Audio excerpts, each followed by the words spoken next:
Hello बच्चों, मैं हूं पवार सर आईआईटी गुरुकुल नागपुर से।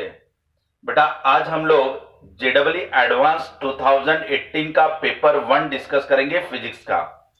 इसमें खास करके more than one correct option वाले क्वेश्चन पहले डिस्कस करेंगे। 6 क्वेश्चन आए हुए थे, तो आज हम लोग ये 6 क्वेश्चन जेडब्ल्यू एडवांस के भी पढ़ेंगे। बेटा इसमें पहला क्वेश्चन जो था वो ये दिया हुआ था कि any particle is performing a circular motion.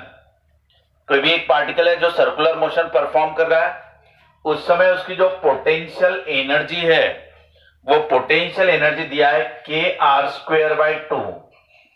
आपको क्वेश्चन में के आर स्क्वेयर बाय 2 ये पोटेंशियल एनर्जी दिया है। बेटा आपको फोर्स का फॉर्मूला पता रहना चाहिए। Force is nothing but rate of change of potential energy with respect to distance. Potential energy को या तो V या तो U से दिखा दो। This is the potential energy. Force की डेफिनेशन आपको याद रहनी चाहिए। Force is nothing but rate of change of potential energy with respect to distance. ठीक है बेटा, अब देखो तो force equal to minus of D D R of. अब बेटा पोटेंशियल एनर्जी आपको गिवन है, that is K R square by 2। ये आपको दिया हुआ है ऑलरेडी क्वेश्चन में। अब इसका डेरिवेटिव कर लो तो फोर्स इक्वल टू के बाय 2 इज ए कांस्टेंट, तो बाहर निकाल लो उसको। आर स्क्वेयर का डेरिवेटिव क्या होता है बेटा? X to the power N, यानी 2r हो जाएगा। आर स्क्वेयर का डेरिवेटिव 2r आ जाएगा। ये माइनस सही नहीं, यहां पर 2 कैंसिल हो गया आपका। सो फोर्स इक्वल टू क्या मिला बेटा? माइनस के इंटू आर। सो ये हो गया उसके ऊपर एक्ट होने वाला फोर्स। तो पार्टिकल जब सर्कल में घूम रहा है तो उसकी पोटेंशियल एनर्जी दी है। पोटेंशियल एनर्जी का डेरिवेटिव कर लो विथ रिस्पेक्ट टू डिस्टेंस, तो बराबर आपको फोर्स मिल जाएगा। अब ये फोर्स ये सर्कल में घूम रहा है तो अंदर सेंट्रीपिटल फोर्स एक्ट होगा। तो आपका सेंट्रीपिटल फोर्स को आप बैलेंस कर दो के आर से। तो सेंट्रीपिटल फोर्स क्या है बेटा? mv square upon R. इसको बैलेंस कर दिया के इंटू आर से। अब हमें चाहिए वेलोसिटी, तो v square equal to K R square divided by m हो जाएगा। देयरफॉर वेलोसिटी इक्वल टू क्या मिलेगा? Under root of k by m, और ये r यहां पे आ जाएगा। तो ये बेटा इसकी वेलोसिटी होगी, यानी ये कितने वेलोसिटी से घूम रहा है वो आपने निकाल लिया वेलोसिटी। अब अगर इसकी वेलोसिटी पता है, रेडियस पता है और मास पता है, तो इसका एंगुलर मोमेंटम निकाल सकते हैं। एंगुलर मोमेंटम यानी mvr। एंगुलर मोमेंटम का फॉर्मूला mvr। तो ये हो गया बेटा मास। वेलोसिटी कितनी है? Under root of k by m into ये क्या हुआ? r। ये आपका और एक r है, तो ये हो जाएगा r स्क्वेयर। m को अंदर ले लो, अंडर रूट ऑफ k, और ये m अंदर चला जाएगा तो ये m स्क्वेयर हो गया, ये r स्क्वेयर। तो ये अंडर रूट ऑफ km मिला, एक m कैंसिल होगा, और ये हो गया आपका r स्क्वेयर। तो बेटा ये हुआ आपका एंगुलर मोमेंटम। तो ये इस क्वेश्चन में पूछा हुआ था आपको। और एक बार चेक कर लो बेटा, पार्टिकल अगर सर्कल में घूम रहा है तो उसकी पोटेंशियल एनर्जी दी है, that is K R square by 2। Clear? Force कभी भी निकालना रहा तो rate of change of potential energy with respect to distance. तो बेटा पोटेंशियल एनर्जी का डेरिवेटिव कर लो विथ रिस्पेक्ट टू डिस्टेंस, तो आपको फोर्स मिल जाएगा के आर। अब पार्टिकल सर्कल में घूम रहा है तो सेंट्रीपिटल फोर्स रहेगा mv स्क्वायर अपॉन आर। वो बैलेंस कर दो ये वाले फोर्स से, दैट इज के आर। यहां से तुम्हारा वेलोसिटी निकल गया, यानी ये पार्टिकल कितने वेलोसिटी से घूम रहा है वो निकल गया। अब वेलोसिटी निकल गया, अब क्या निकालना था? Angular momentum. So angular momentum यानी mvr। वेलोसिटी का फॉर्मूला रख दो, सॉल्व कर लो। तो आपको इस क्वेश्चन में एंगुलर मोमेंटम और वेलोसिटी पूछा हुआ था। एकदम सिंपल, आपको लॉजिक दिमाग में रखना है।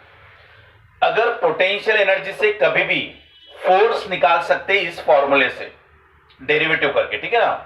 तो ये फोर्स निकल गया, सर्कल में घूम रहा है तो उस फोर्स को बैलेंस कर दो सेंट्रीपिटल से, वेलोसिटी मिल गई। और एंगुलर मोमेंटम पूछा तो mvr, वेलोसिटी को वहां पे रख दो तो एंगुलर मोमेंटम आ जाएगा। ये सिंपल क्वेश्चन आया हुआ था एक। चलो देखते हैं नेक्स्ट क्वेश्चन।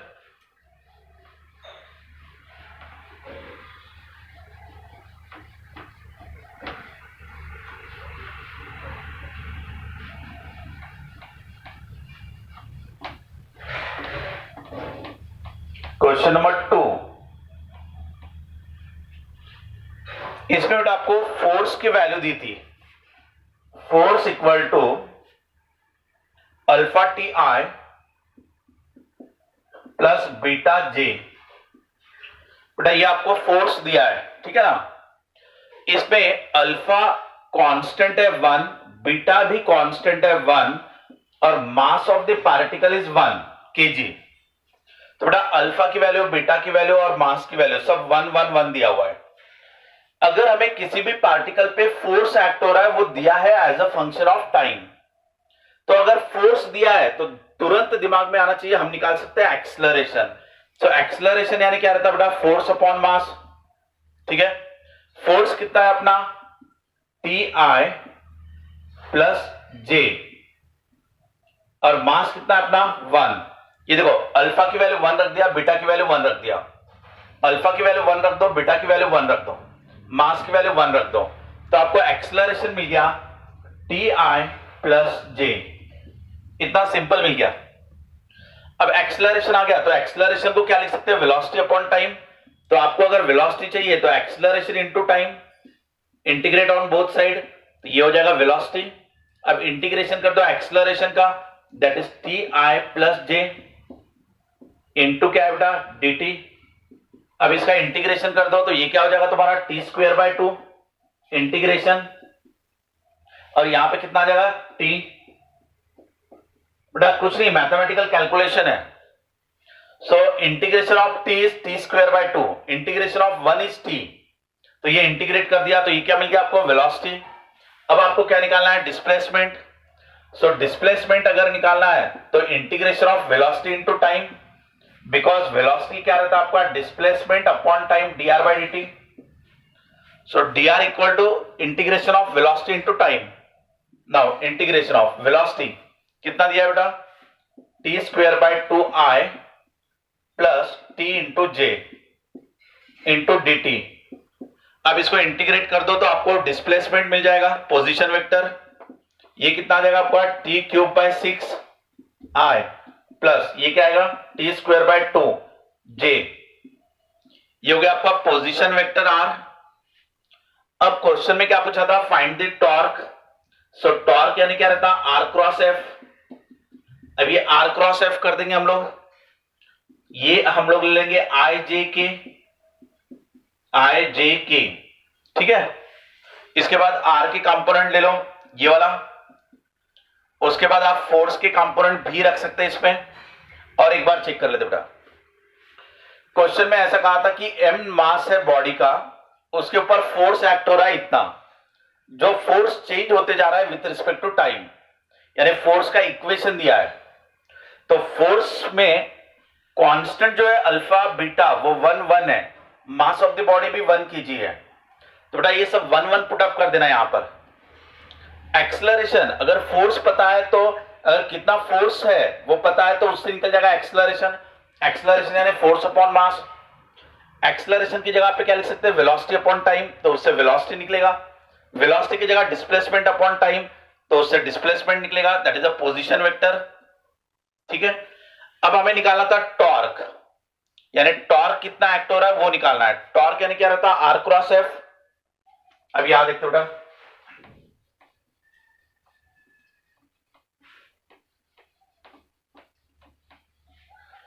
अब हम हमारा टॉर्क का formula, torque equal to r cross f, that is i j k. R के कंपोनेंट ये t cube by 6, t cube by 6, ये कितना है टी स्क्वायर बाय 2, और ये कितना अपना 0। फोर्स के component alpha equal to 1, beta equal to 1, alpha beta की वैल्यू 1 1 है, तो ये कितना बचेगा टी, ये कितना है 1, ये कितना है 0। सो यहां से ले लिया बेटा, ये तुम्हारा आर एक्स, ये वाला आर वाई और आर जेड 0। यहां पे तुम्हारा x component, y component is 1 और z कंपोनेंट इज 0। सो ये ले लिया तुमने t 1 0।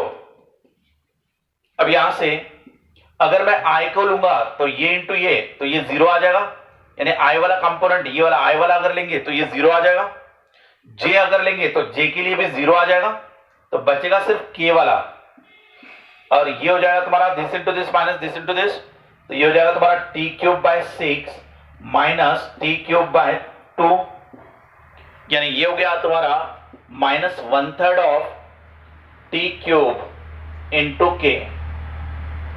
अब अगर हम लोग क्वेश्चन में हमें पूछा था कि फाइंड द टॉर्क, तो टॉर्क का मैग्नीट्यूड कितना होगा, तो बेटा टॉर्क का magnitude at time equal to 1 second, at time equal to 1 second, ये आपको निकालना था। सो 1 सेकंड यहां पे रख दो, तो 1 का क्यूब 1, और टाइम टॉर्क का मैग्नीट्यूड वो आपका आ जाएगा 1/3, ये आपका आंसर था। सेकंड ऑप्शन ये था कि टॉर्क की डायरेक्शन क्या है, तो टॉर्क की डायरेक्शन क्या आ रही है माइनस के, तो क्वेश्चन में दिया था प्लस के ऑप्शन में, तो वो गलत है, माइनस के आपका बराबर है, ठीक है। ये हो गया अपना टॉर्क। इसके अलावा उन्होंने वेलोसिटी पूछा था, तो हमने जो वेलोसिटी का इक्वेशन निकाला है उसमें टाइम इक्वल टू 1 सेकंड रख देना, बाद में डिस्प्लेसमेंट उसका इक्वेशन है उसमें टाइम इक्वल टू 1 रख देना, तो आपको डिस्प्लेसमेंट भी मिल जाएगा, वेलोसिटी भी मिल जाएगा। वापस से ये क्वेश्चन एक बार समझा देता हूं आपको।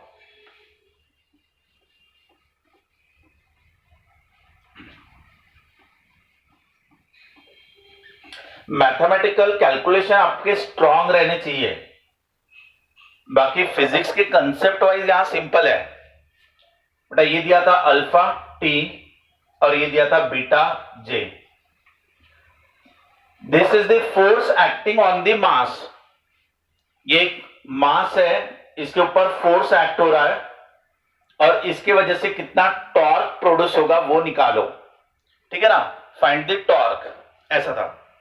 अब इसको सॉल्व कैसे करेंगे, अब ये फोर्स कांस्टेंट नहीं है, फोर्स है variable, because force is changing with respect to time, समय के हिसाब से आपका फोर्स चेंज होते जा रहा है।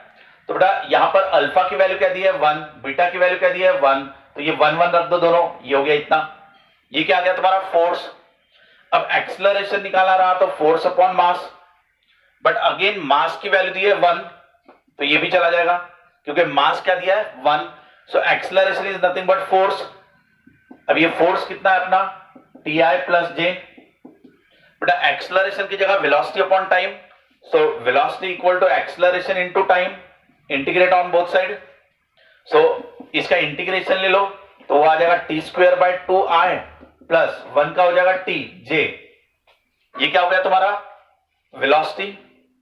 अब बेटा वेलोसिटी की जगह पे क्या लिख सकते हैं डिस्प्लेसमेंट अपॉन टाइम, तो displacement equal to velocity into time.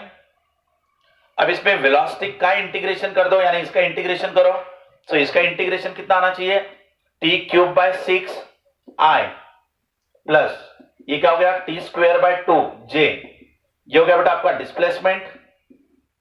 Clear, अब तुम्हारा डिस्प्लेसमेंट आ चुका है। अब उन्होंने क्या पूछा था हमें टॉर्क, सो टॉर्क क्या रहता अपना are cross F.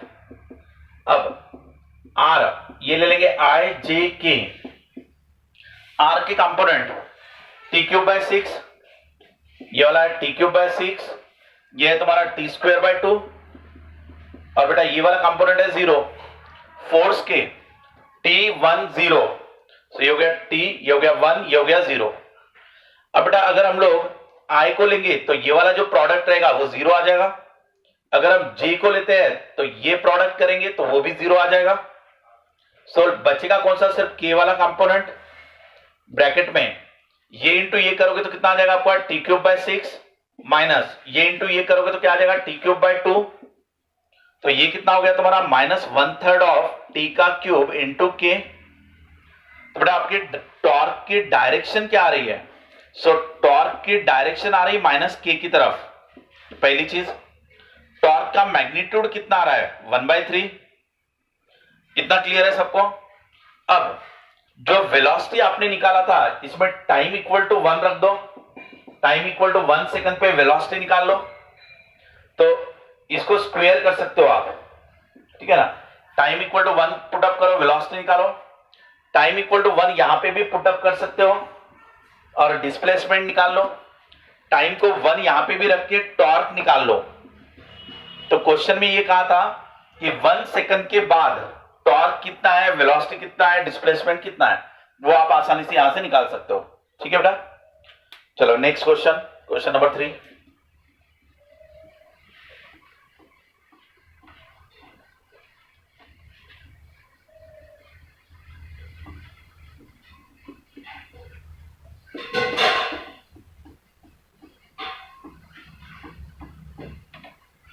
Third question देखते हैं, सिंपल है वो क्वेश्चन।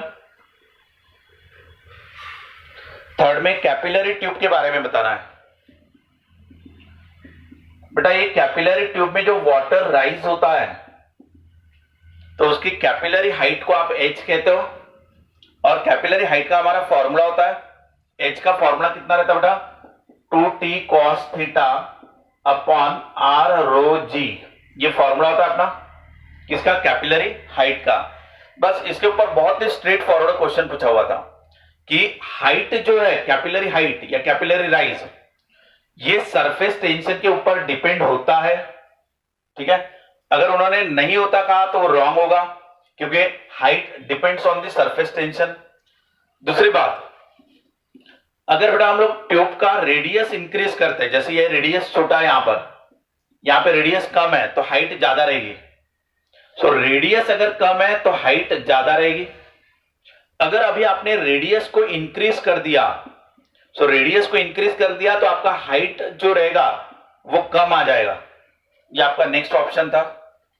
पहला ये था बेटा कि height depend on surface tension, अगर उन्होंने इंडिपेंडेंट कहा है तो वो रॉन्ग है, क्योंकि height depend on the surface tension. Again radius अगर ट्यूब का छोटा रहा तो कैपिलरी हाइट ज्यादा रहेगा। ये आपका नेक्स्ट ऑप्शन था। इसके अलावा बेटा ये height depend on is directly proportional to cos theta. ठीक है ना, कॉस थीटा के साथ डायरेक्ट रिलेशन है, लेकिन height is directly proportional to theta कहोगे तो वो गलत हो जाएगा। ये इसके साथ डायरेक्टली, थीटा के साथ डायरेक्ट रिलेशन नहीं है, क्योंकि साइन अगर होता है तो प्रोपोर्शनेट रहता, लेकिन कॉस अगर रहा तो कॉस में प्रोपोर्शनेट नहीं होता, आपका थीटा बढ़ते जाएगा, ये वैल्यू घटती जाएगी। ये आपका नेक्स्ट ऑप्शन था कि height is proportionate to cos theta, but इसको आप प्रोपोर्शनेट टू थीटा नहीं कह सकते, ये गलत हो जाएगा। ये आपका नेक्स्ट क्वेश्चन था।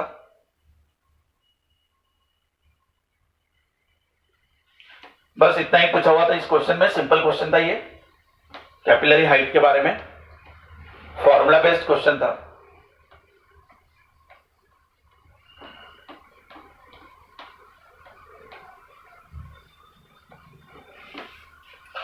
नेक्स्ट क्वेश्चन बेटा इंडक्टेंस पे आया था, ईएमआई एसी पे। ये क्वेश्चन थोड़ा टफ है, टफ बोलने से अच्छा इसमें कैलकुलेशन बहुत ज्यादा है। ये आपका रेजिस्टेंस है, ये इंडक्टर है, again resistance, inductor connected to this cell, ये वाला बैटरी, इसका पोटेंशियल है V, ये पॉजिटिव निगेटिव, ये positive negative, resistance R, self inductance. ये ऐसा डायग्राम दिया हुआ है क्वेश्चन में। ठीक है ना बेटा, इसको बहुत अच्छे से आपको समझ लेना है। इसमें से फ्लो होने वाला मैक्सिमम करंट निकालना है, आई मैक्स निकालो, क्योंकि ग्रोथ ऑफ करंट का क्वेश्चन है ये। सो मैक्सिमम करंट कब आएगा वो टाइम निकालो, और कितना आएगा वो निकालो। एकदम क्वेश्चन में ज्यादा कुछ नहीं है, ये डायग्राम दी हुई है, और उन्होंने कहा कि ये वाले वायर से मैक्सिमम करंट कितना जाएगा और कितनी देर के बाद जाएगा। सो फाइंड द टाइम, ठीक है ना, when you will get the maximum current flowing through this wire. अब यहां पे देखो बेटा, ये प्लस टर्मिनल इस तरफ है तो ये वाला करंट ऐसा घूमेगा, दैट इज I1, क्योंकि ये पॉजिटिव टर्मिनल इस तरफ है, इसका पॉजिटिव इस तरफ है तो इससे करंट ऐसा जाएगा, दैट इज I2। अब इसके वजह से जो करंट जा रहा है I2 वो इस तरफ जा रहा है, और इसके वजह से जो I1 आ रहा है वो इस तरफ आ रहा है। सो पहले आप डायरेक्शन चेक करो, कि ये वाला पॉजिटिव टर्मिनल है तो करंट आपका ऐसा जाएगा I1, इसका पॉजिटिव टर्मिनल ये है तो करंट मान लो I2 इस तरफ है। अब आपको इसमें से फ्लो होने वाला नेट करंट निकालना था। अब नेट करंट कितना मिलेगा? सो इसमें से फ्लो होने वाला नेट करंट वो I1 माइनस I2 मिलेगा। और बेटा ग्रोथ ऑफ करंट का फॉर्मूला, ग्रोथ ऑफ करंट का फॉर्मूला क्या है? I naught 1 minus e to the power minus small t by tau plus minus I naught 1 minus e to the power minus small t by tau. ये आपका formula है। Growth of current का formula लिया क्योंकि हमें maximum कितना grow होगा वो बताना है। सो ग्रोथ ऑफ करंट का फॉर्मूला हमने ले लिया। इसमें टाउ जो मैं कंसीडर कर रहा हूं, सो टाउ यानी L बाय आर। सो हम लोग यहां पे लिख लेते हैं जो टाउ हम लोग ले रहे हैं वो ले रहे हैं L बाय आर, ठीक है। तो इसके लिए जो टाइम टाउ रहेगा वो अलग रहेगा, इसके लिए जो रहेगा वो अलग रहेगा, दोनों का अलग अलग रहेगा। अब देखो बेटा इसमें से I नॉट को कॉमन निकाल लो। I नॉट को कॉमन निकाल दिया, ब्रैकेट में क्या बचेगा? 1 minus e to the power of minus small t by tau, ठीक है। ये -1 minus minus plus e to the power of minus small t by. अब बेटा इसका जो टाउ रहेगा यहां पे 12 है, सो ये 2 टाइम्स टाउ हो जाएगा, ये ऐसे, क्योंकि ये वाला यहां पे जो है यहां का टाउ जो रहेगा वो आपका 12 बाय आर आएगा। सो वो इससे डबल हो जाएगा वो, सो ये 2 टाइम्स टाउ है ये वाला, इसके लिए। अब आपका -1 + 1 कैंसिल हो गया। सो I इक्वल टू क्या मिल रहा है? I equal to I naught, और ये हो गया तुम्हारा e to the power of minus small t by 2 tau minus e to the power of minus small t by tau. दोनों का I नॉट सेम ही रहेगा क्योंकि दोनों में भी V बाय आर आएगा। I नॉट की वैल्यू क्या रहती है? V बाय आर, क्योंकि मैक्सिमम करंट तभी मिलता है जब सेल्फ इंडक्टेंस वायर का रोल प्ले करता। जब सेल्फ इंडक्टेंस का रोल खत्म हो जाता, वो एक सिंपल वायर का काम करता, तब इसका रेजिस्टेंस, इसका अपोजिशन कम हो जाता, तो ओवरऑल रेजिस्टेंस सिर्फ ये इसका ही बचता है, तब आपको मैक्सिमम करंट मिलता है। सो मैक्सिमम करंट तभी मिलता है जब आप सेल्फ इंडक्टेंस का रोल गायब कर दोगे। सो अकेला रेजिस्टेंस रहेगा यानी very less value of impedance, तब आपको मैक्सिमम करंट मिलता है, तो वो रहेगा V बाय आर। इसमें भी मैक्सिमम करंट जो रहेगा वो V बाय आर, क्योंकि इसका पोटेंशियल भी सेम है, तो V बाय आर। दोनों तरफ पोटेंशियल सेम है, दोनों तरफ रेजिस्टेंस सेम है, इसीलिए V बाय आर, तो दोनों तरफ मैक्सिमम करंट सेम है, इसलिए V बाय आर लिया। अब ये हो गया बेटा। इसमें से आप कुछ कॉमन निकाल सकते हो, तो अगर ये 1 टाइम है तो इसको हाफ हाफ लिख सकते हैं, यानी ये देखो e to the power of minus small t by 2 tau minus, इसको 2 बार लिख सकते हैं, minus t by 2 tau into e to the power of minus small t by 2 tau. तो इसको 2 बार लिख दिया बेटा मैंने, क्योंकि ये 2 बार अगर लिख दिया तो ये यही आ जाएगा। यहां से V बाय आर, इसको कॉमन निकाल लो, e to the power of minus small t by 2 tau, इसको कॉमन निकाल लो, 1 minus e to the power of minus small t by 2 tau आ जाएगा। Tau is nothing but L by are.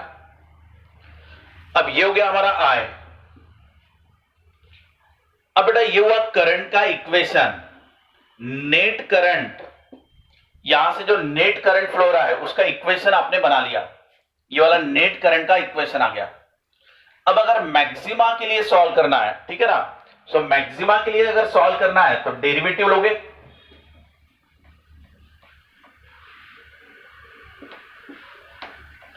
जब maxima या minima रहा तो उसका डेरिवेटिव ले लो और उसको इक्वेट विद 0 करो फॉर मैक्सिमा।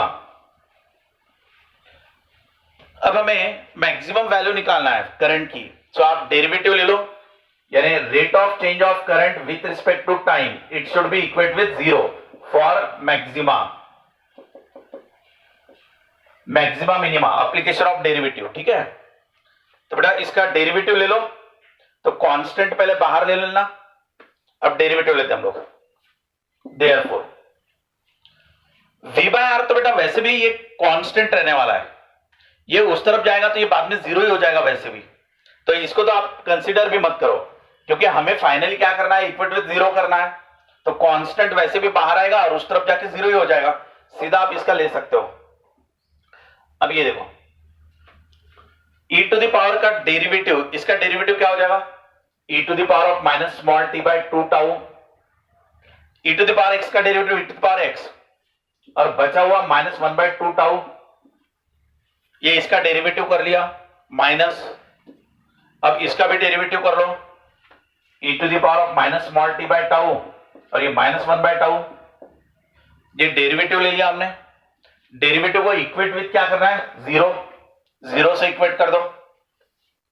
अब यहां से और क्या चीज कॉमन निकल के जीरो बन सकती है, तो यहां पे भी टाउ है, यहां पे भी टाउ है, तो ये टाउ को कॉमन निकाल के इस तरफ भेजोगे तो ये भी जीरो हो जाएगा, तो ये हटा दो, समझे इतना।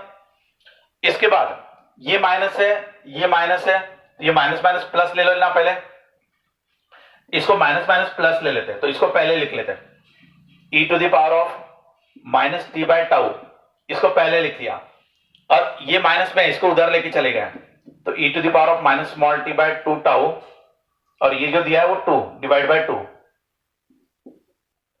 हमने क्या किया बेटा, यहां पे टाउ था, यहां पे टाउ था, टाउ कॉमन निकाला और उसको उधर भेज दिया तो जीरो हो जाएगा, बाद में माइनस माइनस प्लस हो गया, इसको यहां लिख लिया, इसको उधर ट्रांसफर कर दिया, क्योंकि ये माइनस में है तो इसको उधर ट्रांसफर कर दिया।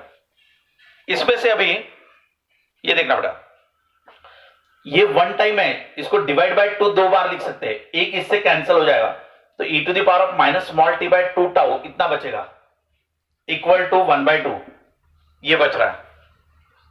अगर ये e टू द पावर है, इसको इधर लेके गए तो ln, आपका मैथमेटिक्स अच्छा रहना चाहिए बेटा, इनमें जेडब्ल्यू एडवांस में फिजिक्स के कंसेप्ट वैसे ही लगते हैं जैसे जेई मेन में लगते हैं, बट इनमें कैलकुलेशंस लेंदी रहते हैं, सो आपका मैथमेटिकल कैलकुलेशन स्ट्रांग होना बहुत जरूरी है। Therefore minus small t by 2 tau equal to, ये e टू द पावर है, इसको इधर लेके जाएगा तो ln ऑफ 2 बनेगा, वो ln ऑफ 1 बाय 2, ऐसा हो गई। इसके बाद therefore minus t by 2 tau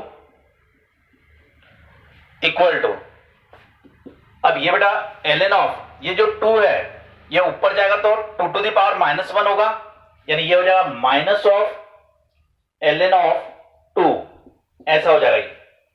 अब आप माइनस माइनस को कैंसिल कर दो, आगे के कैलकुलेशन देखते हैं हम लोग।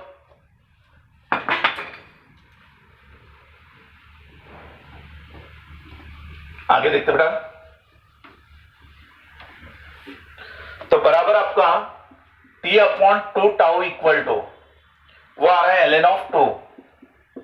अब यहां से टाइम निकाल लो, so time equal to 2 tau ln of 2।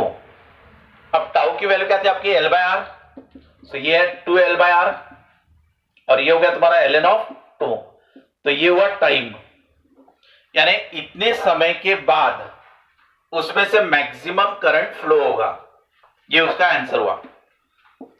सो इतने समय के बाद मैक्सिमम करंट फ्लो होगा। अब वो मैक्सिमम करंट जो फ्लो होगा वो कितना रहेगा, तो टाइम की वैल्यू पुट अप कर दो आपके करंट के इक्वेशन में,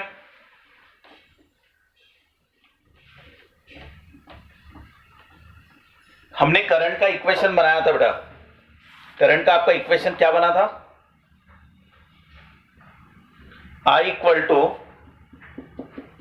V by R, I equal to V by R e to the power of minus small t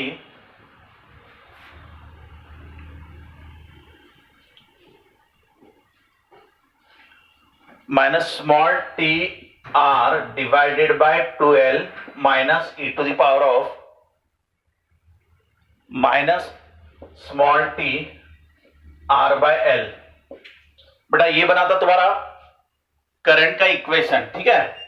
अब ये करंट के इक्वेशन में ये वैल्यू रख सकते हो आप, या तो इसके पहले वाली वैल्यू रख दो। बेटा ये ln है, ln को अगर इधर लेके गए तो ये e to the power minus इतना था, और ये आया था 1/2, ये आपका आया हुआ था ऑलरेडी। इसी वैल्यू को आप इस्तेमाल कर दो तो ये हो गया आपका V बाय आर।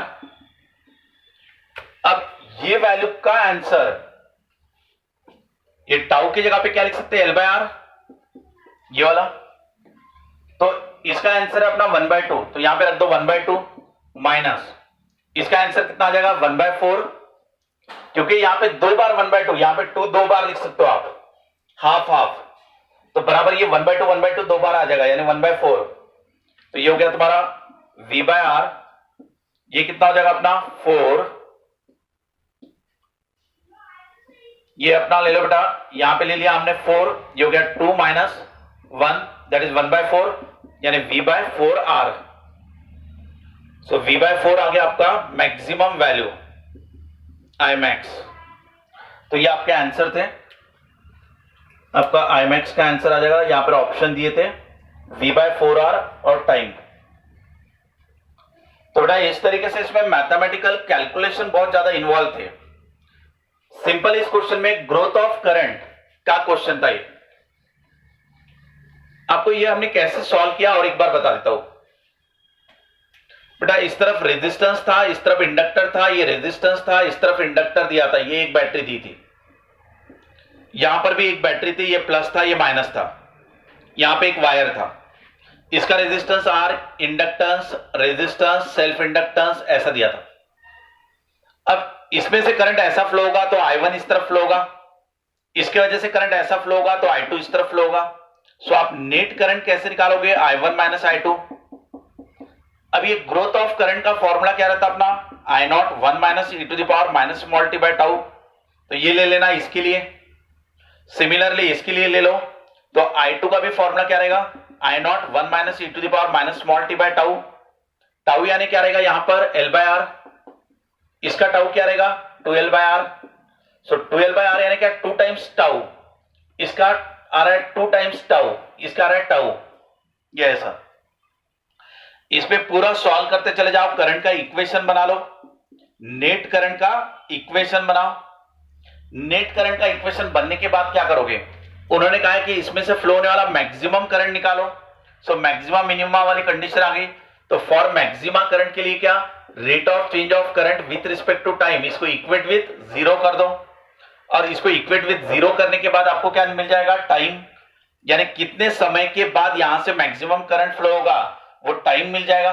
उस टाइम को आप करंट के इक्वेशन में रख दो, आपको करंट मिल जाएगा। आ रहा है प्रोसीजर समझ में?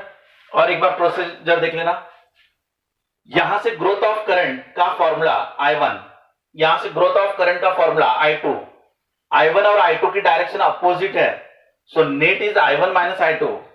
ग्रोथ ऑफ करंट का फॉर्मूला यूज करना, यहां से करंट का इक्वेशन निकलेगा। करंट का इक्वेशन आपने निकाल लिया, उसके बाद उन्होंने कहा था इसमें का मैक्सिमम करंट निकालो। सो मैक्सिमम मिनिमा के लिए rate of change of current with respect to time equate with 0। तो यहां से क्या निकल जाएगा, टाइम। कौन सा टाइम, जिस समय यहां मैक्सिमम करंट फ्लो होगा। तो वो जो टाइम मिला वो टाइम को करंट के इक्वेशन में रख दो तो करंट मिल जाएगा। तो आपको पूछा था मैक्सिमम करंट बताओ और टाइम बताओ। सो मैक्सिमम करंट आपका आया V by 4 R. Next question, concept simple थे, कैलकुलेशंस पे आपको प्रैक्टिस जरूरी है। टाइम अगर आप मैनेज करना चाह रहे हो तो आपको कैलकुलेशन की पहले से ही आदत रहना जरूरी है।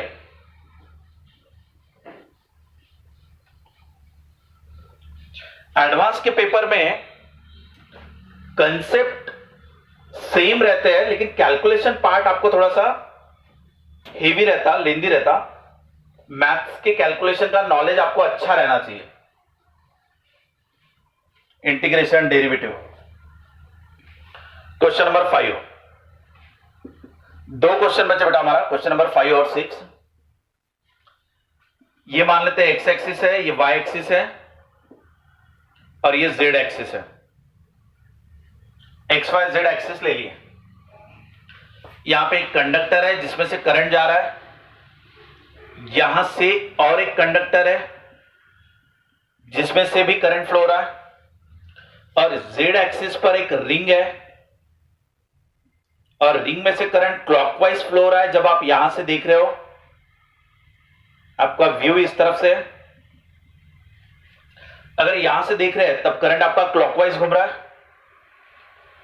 इनमें ये वाला डिस्टेंस दिया है प्लस आर, ये डिस्टेंस है माइनस आर। अब उन्होंने अलग अलग कंडीशंस पूछी है। ये देखो बेटा, अगर इनमें और इनमें करंट सेम डायरेक्शन में पास होता है तो क्या होगा?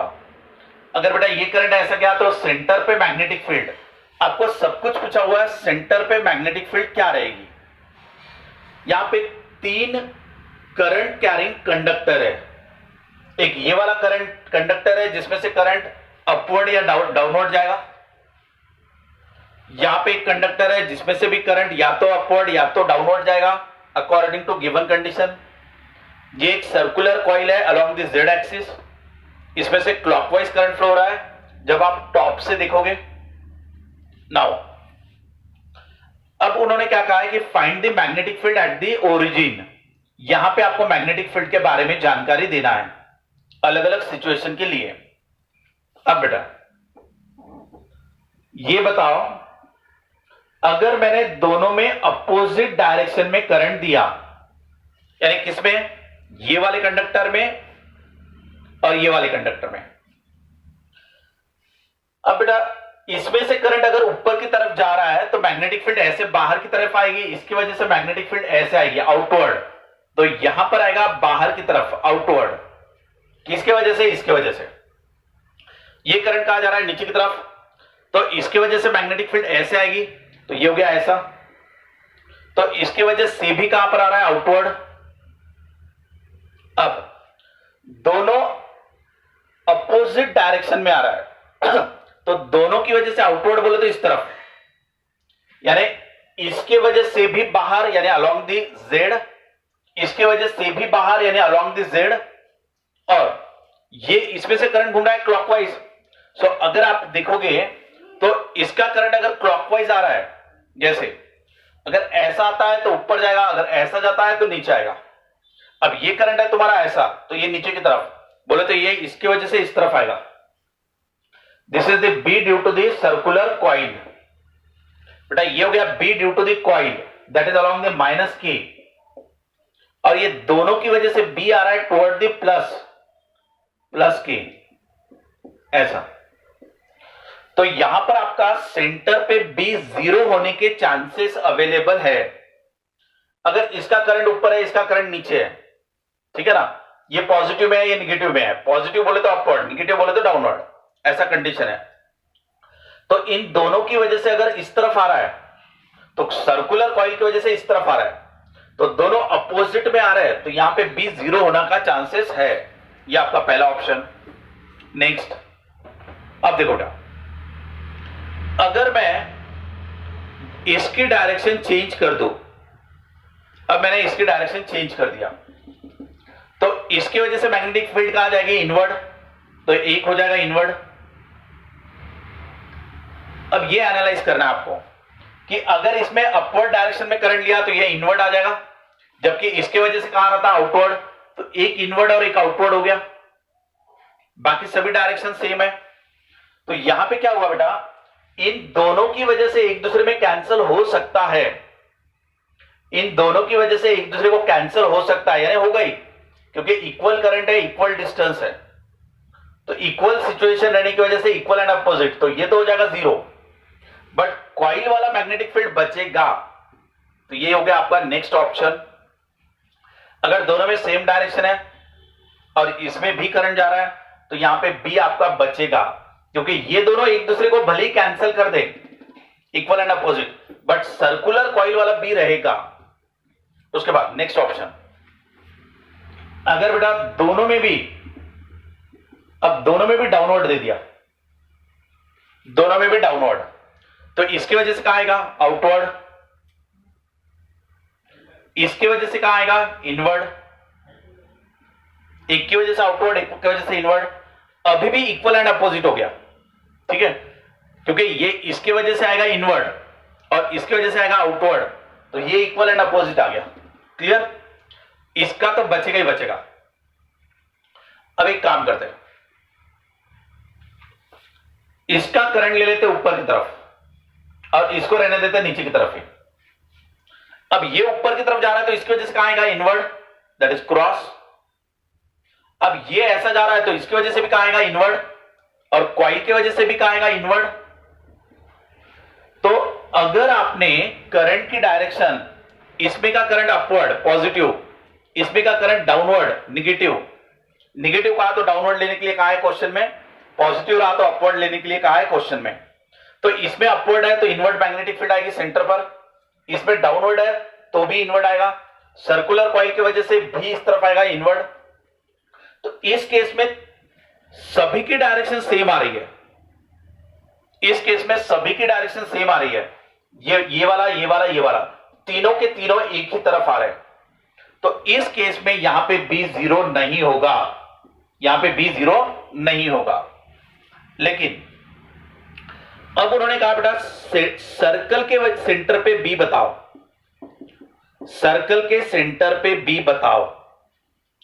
अगर इन दोनों की वजह से इक्वल एंड अपोजिट होके यहां पे कैंसिल हो रहा होगा तो सिर्फ बचेगा किसकी वजह से, सर्कुलर कॉइल।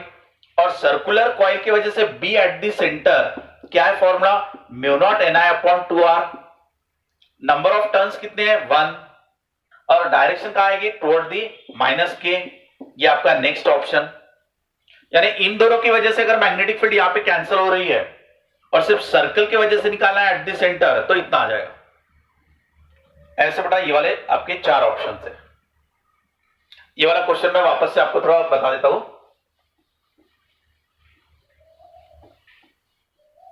इसमें कौन से बेसिक अप्लाई होते हैं वो भी देख लेते हैं।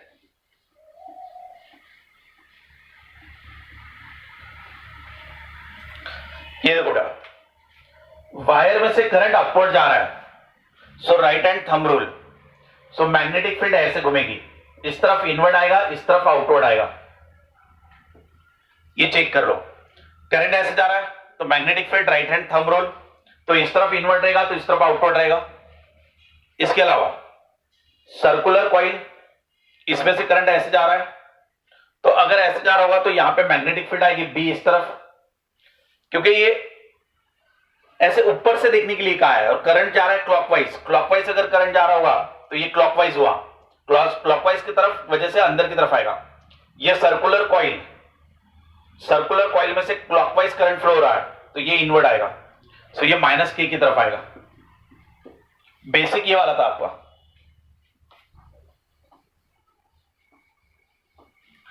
इसमें ऐसे दिया था कि 2 कंडक्टर थे, अगर ऊपर की तरफ दिखाओगे तो पॉजिटिव करंट लेना, नीचे की तरफ दिखाओगे तो निगेटिव लिखा रहेगा। डाउनवर्ड को निगेटिव करंट लो, अगर उसने कहा कि माइनस आए तो आपको नीचे की तरफ लेना है, अगर उन्होंने कहा प्लस आए तो ऊपर की तरफ लेना है। ऐसा क्वेश्चन में गिवन है।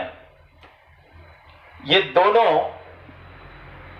ये हो गया आपका एक्स एक्सिस, ये हो गया आपका वाई एक्सिस, और ये हो गया आपका जेड एक्सिस। ठीक है, एक्स वाई प्लेन में 2 कंडक्टर है, सेम डिस्टेंस पर है, distance same, current same, magnitude same. यहां एक circular coil carrying the current in clockwise direction, so it produces the magnetic field toward the negative k, magnetic field due to coil. ठीक है, अब आपको ये अलग अलग सिचुएशन लेना था। अब देखो बेटा, इसमें से भी करंट ऊपर जा रहा है तो मैग्नेटिक फील्ड कहां पर आएगी, क्रॉस, इनवर्ड। इसमें से, इसकी वजह से कहां पर आएगी, आउटवर्ड। ये देख लो, इसकी वजह से आएगा इनवर्ड तो इसकी वजह से आएगा आउटवर्ड, तो इक्वल एंड अपोजिट। तो इन दोनों की वजह से कितना हो गया यहां पे, 0। समझा इतना? अब इन दोनों की वजह से 0 हो गया, लेकिन कॉइल की वजह से तो बचेगा, सो यहां पर B can not be equal to 0। B यहां पे 0 नहीं रहेगा, क्यों? क्योंकि सर्कुलर कॉइल का बचेगा। ये पहला सिचुएशन था। नेक्स्ट, अब मैं इसके करंट की डायरेक्शन चेंज कर देता। अब दोनों अपवर्ड था, अभी एक काम करते, दोनों डाउनवर्ड ले लेते, पहले दोनों के दोनों डाउनवर्ड। अब इसकी वजह से कहां आएगा, आउटवर्ड। इसकी वजह से कहां आएगा, इनवर्ड। ये इनवर्ड। इसमें भी दोनों इक्वल एंड अपोजिट आ रहे हैं तो 0 बन जाएंगे। ठीक है, इसमें भी। अब ऐसा ले लेते बेटा, इसके वजह से अपवर्ड, इसकी वजह से डाउनवर्ड। अब इसके वजह से कहां आएगा, इनवर्ड क्रॉस, इसके वजह से कहां पर आएगा, इनवर्ड। अब ये दोनों की वजह से आ रहा है इनवर्ड, और इसके वजह से भी जा रहा था इनवर्ड, ये ऐसे क्रॉस। सो इस केस में तीनों की वजह से मैग्नेटिक फील्ड इनवर्ड ही है, तो B not equal to zero, इसमें नॉट इक्वल टू जीरो आएगा। अब और एक सिचुएशन लेते, इसमें ले लेते अपवर्ड, इसमें ले लेते डाउनवर्ड, ये ऐसा। अब चेक करो, तो इसकी वजह से कहां पर आएगा, आउटवर्ड, ये इसके वजह से कहां पर आएगा, आउटवर्ड, ऐसे। तो बेटा इन दोनों की वजह से, ये वाले दोनों की वजह से आउटवर्ड आ रहा है, तो ये दोनों की एडिशन हो रही है। बट इन दोनों के एडिशन को ये वाला माइनस कर सकता है, क्योंकि ये अपोजिट डायरेक्शन में है, यानी स्ट्रेट वायर का B1 B2 सेम डायरेक्शन में आ रहा है, दोनों इक्वल है। लेकिन ये कॉइल का भी इस तरफ है, तो ये इनके इक्वल, इन दोनों के अपोजिट ये आ रहा है। तो यहां पे भी इस समय B 0 हो सकता है, समझा। और एक ऑप्शन ऐसा दिया था, अगर इन दोनों की वजह से डायरेक्शन कैंसिल हो रही है, सेंटर पर यहां पे कैंसिल हो रही है, तो दोनों स्ट्रेट वायर की वजह से यहां पे 0 आ रहा है, तो बचेगा किसकी वजह से, सिर्फ सर्कल की वजह से। और सर्कल का बी का फॉर्मूला क्या रहता, mu not an I upon 2r। यहां नंबर ऑफ टर्न्स 1 है, तो 1 ही रहेगा, ऐसा।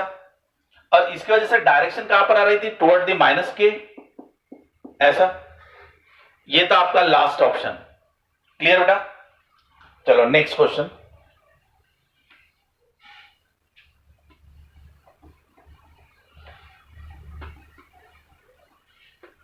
ये वाले क्वेश्चन में आपको कैलकुलेशंस नहीं थे, सिर्फ आपको सोचना था प्रॉपर तरीके से।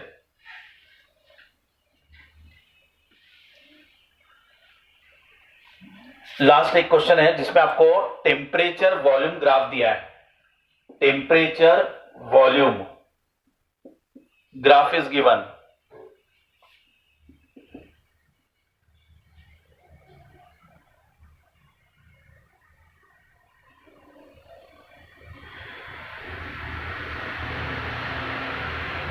बेटा इस तरीके का आपको ग्राफ दिया हुआ है, ये प्रोसेस है 1 2 3 एंड 4th।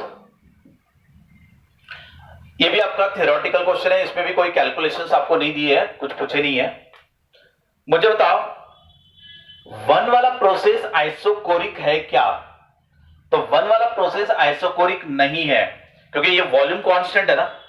अगर वॉल्यूम कांस्टेंट के लिए ये स्ट्रेट लाइन आना चाहिए था, अगर यहां पे स्ट्रेट लाइन आया होता तो वॉल्यूम इज कांस्टेंट, तो ये वाली लाइन आइसोकोरिक नहीं है, ठीक है। ये कंक्लूजन बताना था। ये वाली लाइन कौन सी है, आइसोथर्मल। अगर बेटा ये वाला आइसोथर्मल यानी क्या, टेम्परेचर इज कांस्टेंट। अगर आपका टेम्परेचर कांस्टेंट रहता है तो change in internal energy is 0, तो आपका dq इक्वल टू क्या हो जाएगा, dq equal to du plus dw। What is the first law of thermodynamics, अगर आइसोथर्मल यानी टेम्परेचर इज कांस्टेंट यानी change in internal energy is 0, so आपका first law of thermodynamics dq equal to du plus dw। अब change in internal energy is 0, so dq equal to dw, ऐसा होता है बेटा। अब यहां पे देखना, अगर आपका वॉल्यूम इंक्रीज हो रहा है, ये जब आप इस तरफ जा रहे हो तो वॉल्यूम बढ़ रहा है ना आपका, ये वाला वॉल्यूम ग्राफ है, ये एक्सिस जो है वो वॉल्यूम है। सो ये इस तरफ जा रहा है यानी वॉल्यूम बढ़ रहा है। अगर वॉल्यूम बढ़ रहा है तो वर्क डन क्या आएगा, पॉजिटिव। सो वर्क डन अगर पॉजिटिव आ रहा है तो इसका मतलब हीट सप्लाइड भी पॉजिटिव आएगा, सो हीट भी पॉजिटिव आएगा। और हीट पॉजिटिव आने का मतलब हीट गेन रहेगा यहां पे, सो यहां पे हीट इनवर्ड आएगी यानी सिस्टम को हीट मिलेगी, गेन, ऐसा। ये एक ऑप्शन था बेटा। ये वाला ग्राफ अगेन फोर्थ वाले लाइन के लिए, फोर्थ वाले लाइन के लिए टेम्परेचर इज कांस्टेंट, इसके लिए टेम्परेचर कांस्टेंट है आपका, तो चेंज इन इंटरनल एनर्जी क्या रहेगा, 0। First law of thermodynamics dq equal to du plus dw, change in internal energy 0, so dq equal to क्या हो जाएगा, dw। अब इसमें वर्क डन का फॉर्मूला क्या होता है, P into delta we, pressure into change in volume. अब ये वॉल्यूम क्या होते जा रहा है, कम कम होते जा रहा है, ये आपका वॉल्यूम एक्सिस है, तो ये वॉल्यूम क्या हो रहा है, इसमें कम हो रहा है। सो वॉल्यूम, अगर फाइनल वॉल्यूम कम हो रहा है तो ये निगेटिव आ जाएगा। सो आपका वर्क डन क्या आ जाएगा, निगेटिव। अगर वर्क डन निगेटिव आ रहा है तो हीट भी क्या आ रहा है, निगेटिव। सो अगर आपका हीट यहां पे आ रहा है निगेटिव, सो निगेटिव का मतलब यहां से हीट क्या होगी, रिजेक्ट। क्लियर? ये आपका नेक्स्ट ऑप्शन था। और एक कोई ऑप्शन था बेटा, ये दोनों प्रोसेस आइसोबारिक, ये दोनों में से कोई प्रोसेस आइसोबारिक है क्या, तो आइसोबारिक नहीं है, क्योंकि isobaric PV equal to NRT equation होता है, PV equal to NRT equation.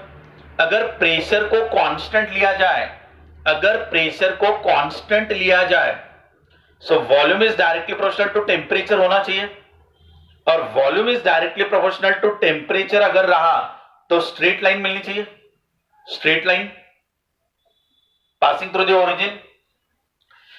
PV equal to NRT आपका इक्वेशन है। अगर आइसोबारिक कहा यानी pressure is constant, so volume should be directly proportional to temperature, तो वॉल्यूम बढ़ेगा तो टेम्परेचर बढ़ेगा, तो क्या आना चाहिए, स्ट्रेट लाइन। तो यहां पे एक भी स्ट्रेट लाइन नहीं है, तो आइसोबारिक प्रोसेस यहां पे नहीं है। ये आपके आंसर थे बेटा, ठीक है ना। और एक बार बता दो आपको, इसमें ये वाला लाइन आइसोकोरिक नहीं है, ये भी आइसोकोरिक नहीं है, वॉल्यूम कांस्टेंट नहीं है, आइसोबारिक भी नहीं है, ये आइसोथर्मल है, ये आइसोथर्मल है। इसमें वॉल्यूम बढ़ते जा रहा है तो work done positive, heat supplied positive, इसलिए हीट गेन हो रही है सिस्टम में। यहां पे आइसोथर्मल है, change in internal energy zero, और यहां वॉल्यूम कम होते जा रहा है तो वर्क डन क्या है, निगेटिव। सो हीट क्या है, निगेटिव, यानी हीट क्या होगी, रिजेक्ट। बस ये आपके चार ऑप्शन थे बेटा, ठीक है। तो आज हमने जेडब्ल्यू एडवांस के 2018 के मोर देन वन करेक्ट वाले 6 क्वेश्चन पढ़े, ठीक है बेटा। नेक्स्ट लेक्चर में हम अगले क्वेश्चंस देखेंगे।